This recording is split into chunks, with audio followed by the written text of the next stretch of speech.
Alright, in this video, I want to answer this question over here posted by Hazel Castor in our Facebook group. And she's asking, can we create a Notion board where we can filter expenses by week? And so the answer is yes, and I'm going to show you how to do that.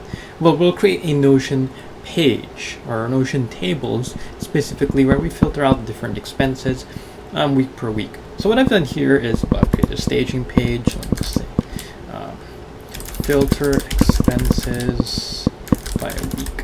Okay, and I have the expenses table right here.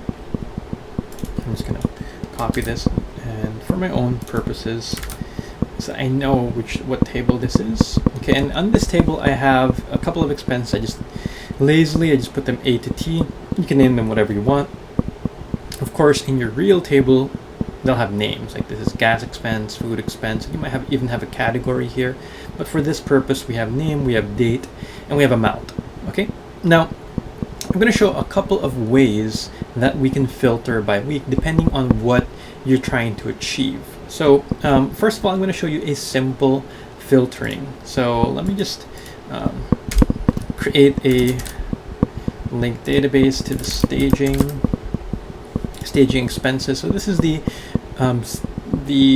it's a link to the table I have in the previous page. On this page, it's just a copy of it over here, and it being a link, if I change one thing on this table, if I change one of the records on this table, it's going to change it in the main table as well. For example, if I change A to double A, I go back to the main table, it's now named double A. The view is different, so the filters, the sorting, they won't show on this copy of the table of the link to the database, but any changes to the records are going to show. So what I'm going to do here is I'm going to filter. So I'm going to do a simple filter right here and add a filter for the date is, so let's say I want to show the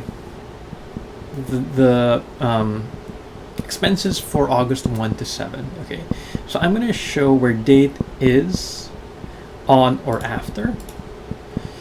Let's say exact date, August 1, and then end date is on or before August 7. So I have here, I have September right there. Let me change that to August 7. So I have here all the expenses from August 1 to August 7. It's obviously not in the right order, so I can also add a sort over here and add a sort according to date and then ascending. Up here's the sort ascending, so going upwards. And I can see the amounts here, and I can even get the sum if I want to, the sum of all the expenses for that week, right? Very simple. That's if I just want to do multiple filters, change them one at a time. Now, what if I wanted to show multiple tables on a page? So I have, let's say, let me just create page 2 here, week 1, and then let me create week 2, page 2, week, or heading 2, week 3, and then week 4. So I wanted to show, I think August has 5 weeks. Page 2, week 5. So I'm just going to do that there, and I'm going to create columns here. And what I want to do, it's a bit narrow, so I'm just going to click here and make this full width. What I'm going to do is in each of these columns, I'm going to do a linked database to, of course, the staging table. And I have here the name, the amount, and the date right here. It's a bit tight, right? As you can see, it's a bit tight. What I'm going to do is I'm going to add a filter. Let's see, let me look at my calendar and see what is week 1 of August. Week 1, oh, it's August 1, perfect. So August 1 to 7, that's week 1. So I'm going to add a filter where date is on or after August 1, and then let me add the filter again, is on or before August 7. Okay, there we have it, and I can show them like this. And let me just sort that once again. I don't like how it looks. Just move this and let me, it's very tight, so I don't even have, I can't even see the sort area here. Yeah, I can't even see it because it's too tight. Well, let me get the sum. What I'm going to do is I'm going to drag this out first. And now I'm going to add a sort here. And then let me make it date, ascending. And let me drag it back in over here. Okay, so now we have that right there. So I can see that. Now what I do in week 2, week 3, week 4, week 5, let me just go ahead and duplicate this. Drag it here. This is going to be very tight, so I can't really, it's not the best thing to do probably. And then let me duplicate again. So it's creating different copies of the table right there. It's going to take a few moments. Let's just wait for that, and we'll get back to the recording once this fully loads. Okay, and we're back. I just had to do one duplicate at a time. By the way, if I did multiple duplicates, it would take forever, so I just redid the process, did one duplicate at a time. Now, first things first, I noticed that the dates here, I don't want it in this format because the word August is too long.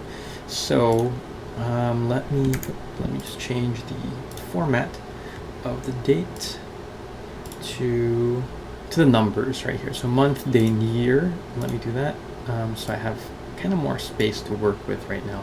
So I can see the full dates now in each of these columns. And now the same thing, like this is all week 1 data, this is all the same data. And because I just want to show week 2, let me just change the filters. Well, I click on add a filter, but I'm just changing the existing filters and make that 8 to 14 here. And then on this one, let me go back. Sorry, wasn't supposed to click on that. Let me go back here and let me click on add filter. And I'm not adding a filter, I'm just changing the existing filters here. The reason why this is very tight or very tougher is because of the limited space that we're using, but you can always drag them out and drag them back in like the example I showed you before. Add filter, and this does not. Let me remove this. This is until the 20th. This should be the 22nd until the 28th. And because I don't have any expenses on those dates, there's not going to be anything here. And let this be the 29th until the 31st, or I can do it until September 4. Okay, so there we go. We have week 1, week 2, week 3, week 4, week 5, and the total expenses and all the expenses for those weeks. So this is if you just want to see like an overview of everything.